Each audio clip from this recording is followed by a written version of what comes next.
The absolute version of Superman probably isn't the last son of Krypton. Let me explain.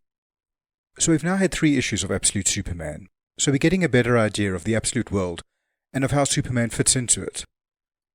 One of the biggest differences to the regular continuity is that Kal-El didn't escape Krypton when he was still an infant. He was older, I'd guess a young teen, so he knew his parents and his home world. That's not the only change. The way Krypton society is structured is different too. It's no longer a utopia.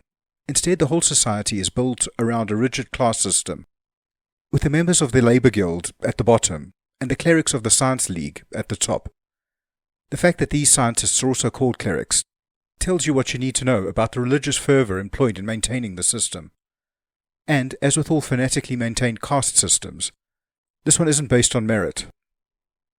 Superman's father, Jor-El, was as intelligent as any member of the League, but he was relegated to the Labor Guild for criticizing the Science League's relentless pursuit of progress.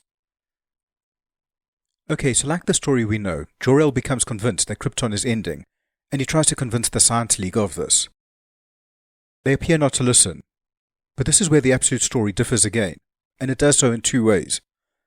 The first is that the ship Jor-El, and more so his wife, Lara, build, isn't only big enough to save their son, it's big enough for their whole extended family.